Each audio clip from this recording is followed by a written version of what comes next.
आज मैं आपको द एंड ऑफ सेबर नामक 201 फिल्म मूवी ड्रामा दिखाने जा रहा हूँ। विज्ञापन अगला। कृपया ध्यान दें कि पेरिस में एक रात ड्रिस अपने चालक दल के सदस्य फिलिप को शहर के माध्यम से चला रहा है। जब इंतजार करना और ट्रैफिक बहुत उबाऊ हो जाता है तो ड्रिस गति सीमा तोड़ देता है और अन्य वाहनों से बचते हुए और ट्रैफिक चेतावनियों की परवाह न करते हुए तेजी से गाड़ी चलाना शुरू कर देता है। इससे पुलिस को उसका पीछा करना पड़ा और ड्रिस ने 10 यूरो की शर्त लगाई कि वो उन्हें खो सकता है, लेकिन पुल के नीचे गाड़ी चलाते समय पुलिस ने उन्हें दोनों तरफ से पकड़ लिया। ड्रिस बहुत चिंतित नहीं दिखे, लेकिन इस बार उनका बजट 20 यूरो था और वो उन्हें वहां ले जाने में सक्षम थे। पुलिस ने उसे कार से बाहर निकलने के लिए कहा और उसने उन पर गुस्सा व्यक्त करते हुए कार्रवाई शुरू कर दी और उन्हें बताया कि फेलिप हिल नहीं सकता और उसे अस्पताल ले गया। पुलिस को सबूत मिले जब उन्हें पहिए और टायर मिले। जब वे फेलिप के करीब पहुंचे तो उन्होंने उसे हिलते हुए देखा, जो एक कृत्य भी था। ऐसा प्रतीत होता है कि यह एक आपातकालीन स्थिति थी और पुलिस ने गति सीमा तोड़ने के लिए ड्रिस को माफ कर दिया और यात्री को अस्पताल ले जाने के लिए स्वयं सेवा की पेशकश की। वो बस कुछ कागजात पर हस्ताक्षर करना चाहता था जिसमें कहा गया था कि वे उसे काम पर नहीं रखेंगे ताकि उसे बेरोजगारी लाभ मिल सके। वह मूर्ख है और यहाँ तक कि मैगेरी से भी टकरा जाता है, लेकिन फेलिप को वो दिलचस्प लगता है और वो उसे अखबार पर हस्ताक्षर करने के लिए कल वापस आने के लिए कहता है। ड्रिस एक विनम्र पड़ोसी के बीच अपने परिवार में लौटता है और स्नान करने की कोशिश करता है। आखिरकार उसका छोटा भाई उसे परेशान करता है, लेकिन वो इसे समय पर करने में सक्षम होता है। अपनी बहन मीना के लिए धन्यवाद, जो दूसरों की तुलना में थोड़ी बड़ी है और अधिक जिम्मेदार। अपनी माँ के आने की प्रतीक्षा करते समय उसने खिड़की से अपने भाई एडोनिस को देखा। एक संदिग्ध कार निकलती है। जब लड़का कमरे में दाखिल हुआ तो उसने बस इतना कहा कि वो स्कूल में था, फिर चला गया और फिर से सूटकेस उठाया, जिससे ड्रिस को और भी यकीन हो गया कि वो कुछ कर रहा है। शाम को उसकी माँ आई और उसके लिए एक फ्रेंच अल्ट चिकन चुराया और उसे बताया कि जब वो तैरने जाता था तो उसने उससे पूछा कि वो उसे देखकर खुश नहीं थी क्योंकि वो 6 महीने तक गायब रहा और उसने कभी फोन नहीं किया। अब वो बाहर आता है ब्लू जैसे कि उसका घर एक होटल है और जब वो पूरी तरह से उसके सभी झूठों से मुक्त हो जाती है और उसके पास देखभाल करने के लिए अन्य बच्चे होते हैं तो वो उसे बाहर निकाल देती है और उसे वापस न आने के लिए कहती है। ड्रिस रात भर शराब पीता है और कुछ स्नैक्स खाता है। फिर अगले दिन कुछ दोस्तों के साथ अगले दरवाजे पर ड्रिस अपने कागजात के लिए फिलिप के घर वापस जाता है और उसका स्वागत गृहस्वामी यवोन द्वारा किया जाता है, जो उसे जगह के आसपास दिखाता है और उसे फिलिप की दैनिक दिनचर्या के बारे में बताता है। वो उसे कमरा भी दिखाती है और वो अपने लिए अपना बाथरूम ले लेता है। ड्रिसन पहले बाथटब में घूरते हुए फिलिप को देखने के लिए घसीटा गया, जो कागज की हस्ताक्षरित शीट प्रदान करता है, लेकिन साथ ही एक अवसर भी प्रदान करता है। ड्रिसाइक माँ परीक्षण स्वीकार करता है और फिलिप पेटरज़शिमहेवेट्सवा पिछले 2 सप्ताह में जीता। अपने कमरे में चीजें लाने के बाद ड्रिस को सिखाया जाता है कि फेलिप की देखभाल कैसे करनी है। उसे सीखना था कि उसके पैरों पर तनाव कैसे रखा जाए, उसे व्हीलचेयर पर कैसे बिठाया जाए, उसे स्नान कराने और उसके कपड़े बदलने में कैसे मदद की जाए। जब ड्रिस को पता चला कि फेलिप के बाथरूम जाने के बाद उसे ऊंची एड़ी पहननी है और अपनी गांड साफ करनी है, लेकिन चाहे वो कितनी भी शिकायत करे या कहे कि वो ये काम नहीं कर सकता, वो अंततः उन्हें अपने काम के रूप में स्वीकार करता है। बाद में छत पर नाश्ते का आनंद लेते समय उसे फिलिप की बेटी अलीसा और उसके प्रेमी बेस्टियन ने रोक लिया, जो बाहर जाने के लिए एक निजी जगह की तलाश कर रहे थे, और उसने अपनी बियर साझा करने से इनकार करते हुए उन दोनों को बाहर निकाल दिया। ड्रिस जल्दी ही फिलिप के साथ एक दिनचर्या में शामिल हो गया। भले ही उसने शुरू में कुछ गलतियां की जो उसने सीखी, जैसे कि फोन को कान में लगाने के बजाय फिलिप को सौंपना या स्नान के दौरान बच्चे के मॉनिटर को भूल जाना। उन्होंने अपने ईमेल को अलग अलग फोल्डरों में व्यवस्थित करना भी सीखा। अधिकांश ईमेल वो फिलिप के लिए खोलते थे, लेकिन कुछ निजी ईमेल भी थे जिन्हें उन्हें देखने की अनुमति नहीं थी। जब उन्हें महिला पैरामेडिक्स को बढ़ावा देने वाला एक ईमेल मिला तो उन्होंने उन्हें फिलिप के कूड़ेदान में फेंकने से बचने के लिए एक फोल्डर को ताज़ा करने का फैसला किया।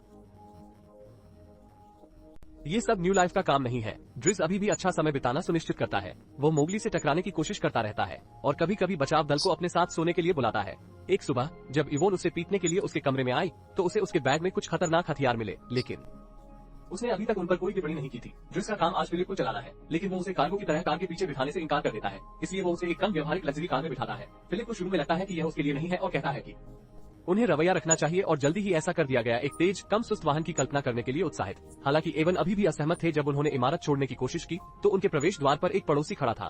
उसने दरवाजे पर लगे संकेत को नजरअंदाज कर दिया कि यह निषिद्ध है। ड्रिस ने समय बर्बाद किया और उस आदमी का पीछा किया। उसके कपड़ों के सामने से उसे पकड़ लिया और उसे कार हटाने तक धमकाया। फिलिप उसके व्यवहार से हैरान है, लेकिन इवान फिर से निराश है। दोनों संग्रहालय जाते हैं और फिलिप ड्रिस का एक काम खरीदने की योजना बनाता है। ये बेकार है क्योंकि यह सिर्फ एक लाल लेबल है। बाद में फिलिप अपने एक रिश्तेदार से मिलता है जो उसे बताता है कि हर कोई ड्रिस के बारे में चिंतित है क्योंकि वो हिंसक हो सकता है। उसे ये भी पता चलता है कि उसका एक आपराधिक रिकॉर्ड है, लेकिन फिलिप को इसकी परवाह नहीं है। वो ड्रिस की प्रशंसा करता है क्योंकि वो उसे ईर्ष्या नहीं करता है और उसके साथ मजाक करने में उसे कोई आपत्ति नहीं है। मदारी पर हमला करने के एक और असफल प्रयास के बाद ड्रिस यवोन के साथ रसोई में रात का खाना खा रहा है और फिलिप की आवाज सुनकर मदारी को एक पत्र भेज रहा है, ये स्वीकार करते हुए कि यह एक निजी बातचीत है। यवोन बेबी मॉनिटर बंद कर देता है और समझाना शुरू कर देता है कि क्या हो रहा है, क्या हुआ। फिलिप एलेनो नाम की एक महिला के साथ रिश्ते में था। ये जानकारी थी कि उसने ड्रिस को खुलकर नहीं बताया था, लेकिन वो एलेनो से कभी व्यक्तिगत रूप से नहीं मिला था। उनका रिश्ता पूरी तरह से रहस्यमय था। प्यार की बात करते हुए ड्रिस ने यवोन को बगीचे के बारे में चिढ़ाया। महिला अक्सर अपनी उपस्थिति के अनुसार बिस्तर पर जाने से पहले वो सोने की कोशिश कर रही थी। जब उसने बेबी मॉनिटर से कुछ अजीब आवाजें सुनी, फिलिप को सांस लेने में परेशानी हो रही थी। कोशिश करने पर भी उसे अनदेखा करना काफी नहीं था। ड्रिस उसके पास गया। कमरे में धीरे धीरे हमलों के दौरान उसका मार्गदर्शन करते हुए सुखदायक शब्दों और उसके चेहरे को पोंछने के लिए एक गीले कपड़े के साथ फिलिप अंततः सो गया। वो केवल थोड़ी देर के लिए उठा और कहा कि उसे हवा की जरूरत है। इस बार ड्रिस ने संकोच नहीं किया। उसने फिलिप को खरात पर बिठाया, उसे ढका और नदी की सैर के लिए ले गया। ये पहली बार है जब फिलिप ने रात में पेरिस देखा है और अब जब वो अधिक निश्चिंत हो गया है तो उसने ड्रिस को समझाया कि दवा केवल इतना ही कर सकती है और उसे कभी कभी प्रेत दर्द का अनुभव होता है। जब वे कुछ लड़कियों को घूमते हुए देखते हैं तो फिलिप भी स्वीकार करता है कि वह अपनी स्थिति के कारण महिलाओं का आनंद नहीं ले सकता है, लेकिन वह तब भी कुछ संतुष्टि का आनंद ले सकता है जब वो अपने कानों की मालिश करवाता है, क्योंकि वे संवेदनशील क्षेत्रों में होते हैं। जब ड्रिस द्वारा साझा किए जाने पर मतिभ्रम के लक्षण फिर से प्रकट होते हैं। फिलिप के साथ एक पसली, जिस पर उसे शुरू में संदेह था लेकिन बाद में उसे प्यार हो गया। वे एक रेस्तरां में गए और एक साथ भोजन करते समय फिलिप ने अपनी कहानी के बारे में और अधिक साझा करने का फैसला किया, क्योंकि वो उससे मिला था। उसकी पत्नी एक छात्र थी। समय और उनकी शादी के बाद उन्हें 5 बार गायब होने और एक लाइलाज जिगर की बीमारी का सामना करना पड़ा। तभी उन्होंने एलिसा को स्वीकार कर लिया। फिलिप को हमेशा रेसिंग, चरम खेल और गति पसंद थी और एक पायलट होने के नाते उसे यह मिला। वह पायलट में था।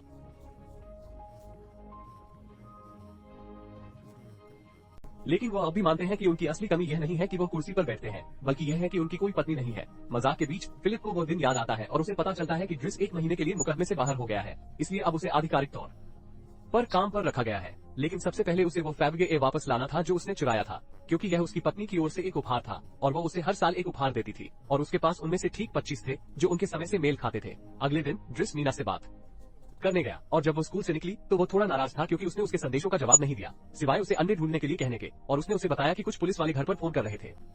बाद में वो अदामा से मिलने गया, जिसने स्वीकार किया कि उसके शरीर पर 30 ग्राम पाया गया था। ड्रिस उसे दोपहर के भोजन के लिए ले जाना चाहता था, लेकिन एडामा ने इनकार कर दिया और पिछली कार से उसी संदिग्ध कार में बैठ गया। बाद में ड्रिस साइट पर हो सकता है और फिलिप उसे एलेनो और महंगाई को एक पत्र लिखने का निर्देश देता है। उनका मानना है कि नीला लेख बहुत उबाऊ है और फिलिप को अधिक प्रत्यक्ष होना चाहिए। ये सुनकर वो भी हैरान रह गया कि इस बात को 6 महीने हो गए थे और उन्होंने कभी भी तस्वीरों का आदान प्रदान नहीं किया था। जब उसे उसका फोन नंबर मिला, उसने एक पत्र निकाला, ये सोचकर कि यह एक हस्ताक्षर है। फिर उसे फोन किया, फिलिना से फोन का जवाब देने के लिए कहा और अंत में वाचनालय के बाहर उसके साथ बातचीत की। उनकी बातचीत अच्छी चल रही थी और फिलिना अब नियमित रूप से उसके साथ फोन पर बात कर रही थी, यहाँ तक कि उसके और ड्रिस के संगीत कार्यक्रम में भाग लेने से पहले भी, जहां ड्रिस हंसी मजाक कर रहा था और पोशाक पहनने के बारे में मजाक कर रहा था। अगले दिन ड्रिस ने फेलिना को एलेनो के साथ तस्वीरों के आदान प्रदान को स्वीकार करने के लिए प्रेरित किया और लेख पर बैठे हुए उसकी एक तस्वीर चुनी। बाद में जब वो पेंटिंग कर रहा था, एलिसा अचानक उसके कमरे में दाखिल हुई, उसे सिगरेट पीने के लिए कहा और प्रदर्शन कला में उसके प्रयासों का मजाक उड़ाया। गुस्से में उसने उसे बाहर निकाल दिया और फिलिप से मिलने गया, जो इवान से अपनी पसंद की तस्वीर बदलने के लिए कह रहा था, जबकि वो थका हुआ नहीं था। वो समर्थन फाइल में तस्वीरें छिपाती है। तभी ड्रिस आता है, एलिसा के बारे में शिकायत करता है और फिलिप से कहता है कि उसे सबक सिखाने की जरूरत है, और इवान सहमत हो जाता है।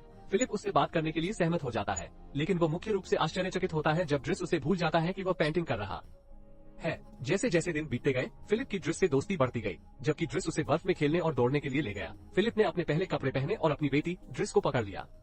ड्रिस बच्चे के मॉनिटर का पालन करता है और जब ड्रिस अपनी पहली पेंटिंग पूरी करता है तो वो मंगली को दिखाता है कि जब वो उसे चूमने की कोशिश करता है तो वो उससे दूर हो जाता है। हालांकि फिलिप को पेंटिंग पसंद आई और उसने वादा किया कि वह इसे बेचने की कोशिश करेगा। वे दोनों एक साथ गुणवत्तापूर्ण समय बिताते हैं और तेज कार चलाने, मांसपेशियों को साझा करने और यहाँ तक कि साथियों को काम पर रखने जैसी चीजों का आनंद लेते हैं। जब फिलिप का जन्मदिन आया तो वो ज्यादा उत्साहित नहीं था।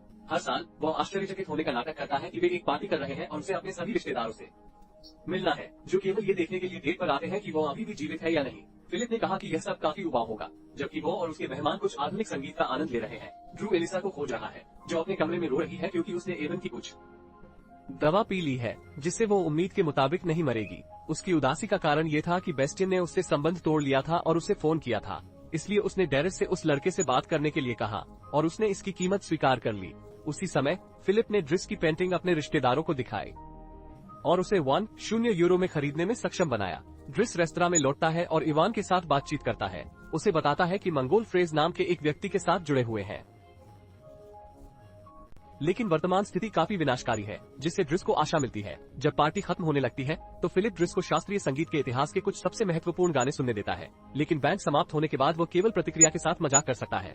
वह अपना आईपॉड लेता है और Earth boogie wonderland wind and fire बजाता है। ठीक बीच में ऊपर की मंजिल पर जहां वो नृत्य करना शुरू करता है। वो एक अविश्वसनीय नर्तक है। वो अन्य पार्टी में जाने वालों को भी अपने साथ शामिल करने और नृत्य करने में सक्षम है। फिलिप को देखना पसंद है। बाद में जब फिलिप बिस्तर पर लेटा, ड्रिस ने एलेनो का नवीनतम संदेश उसे खोला। उसने ये दिखाते हुए तस्वीरें भेजी कि वो खूबसूरत है और उससे कहा कि अगले हफ्ते जब वो पेरिस आएगी तो उसे उससे मिलना चाहिए। जब नियत दिन आया तो यवोन और ड्रिस ने फिलिप को दर्जनों कपड़े पहनाए, जब तक कि उन्हें वो नहीं मिल गया जो उसके लिए सबसे उपयुक्त था, चूंकि यह इवान ही था जो फिलिप को डेट पर ले जाता था। ड्रिस ने अपनी छुट्टियों का उपयोग बेस्टिन की यात्रा के लिए किया और उसे तब तक धमकाया जब तक कि लड़के ने अलिजा से माफी मांगने और हर दिन उसका पिज्जा लेने की बात स्वीकार नहीं कर ली। उन्होंने उसे अपने बाल भी ठीक करवाने के लिए कहा। बाद में वो अपनी मां के साथ काम पर गया, लेकिन केवल उसे दूर से देखने के लिए। रेस्तरां में इवान और फिलिप एलेनो की प्रतीक्षा कर रहे हैं।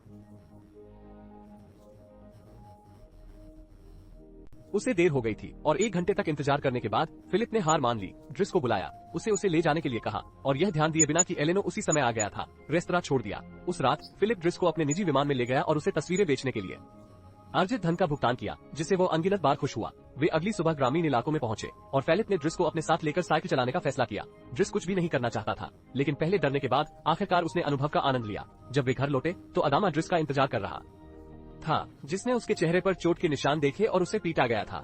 एडामा अभी भी ड्रिस को यह नहीं बताता कि उसके जीवन में क्या हुआ, इसलिए ड्रिस ने उसे अपने कमरे में इंतजार करने के लिए कहा। उसने मीना को बुलाया और उसे चिंता न करने के लिए कहा और फिलिप को बिस्तर पर लिटा दिया। हालांकि अभी तक सोया नहीं था। इससे पहले कि ड्रिस ने उसे एक पेंटिंग दिखाई, उसने उसे उसके परिवार के बारे में पूछा, जो ड्रिस पहले नहीं बताना चाहता था, लेकिन अंततः उसे दे दी। ये पता चला कि अदामा तकनीकी रूप से उसका भाई नहीं है और उसके माता पिता नहीं है, वे उसकी चाची और चाचा है। जब वो केवल 8 वर्ष का था तब वे उसे सिंगापुर से दूर ले गए क्योंकि उनके कोई संतान नहीं थी। उसका नाम बकरी बासरी था, लेकिन अन्य बच्चों के नाम के कारण उन्होंने उसे ड्रिस कहा और वो ड्रिस बन गया।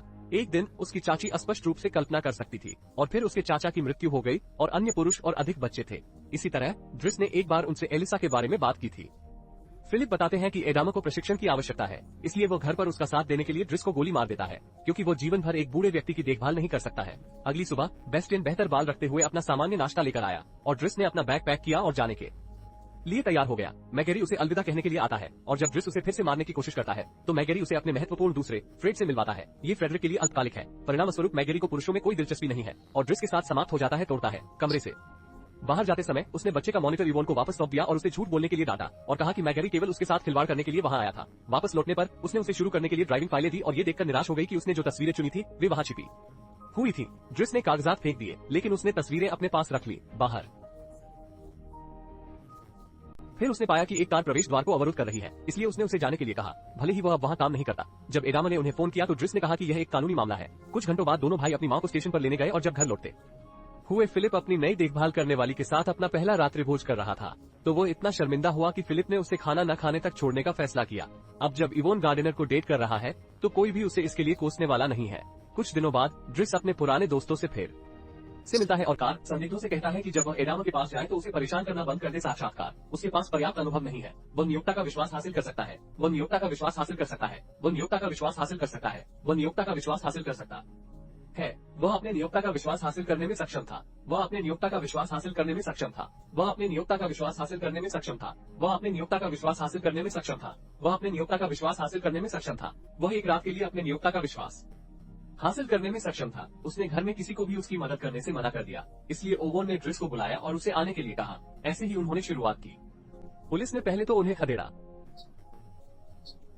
उन्हें अस्पताल ले जाने के बाद इतने छोटे से साहसिक कार्य के बाद ड्रिस फिलिप को शांत करने में मदद करने के लिए फिलिप को समुद्र तट पर ले गया।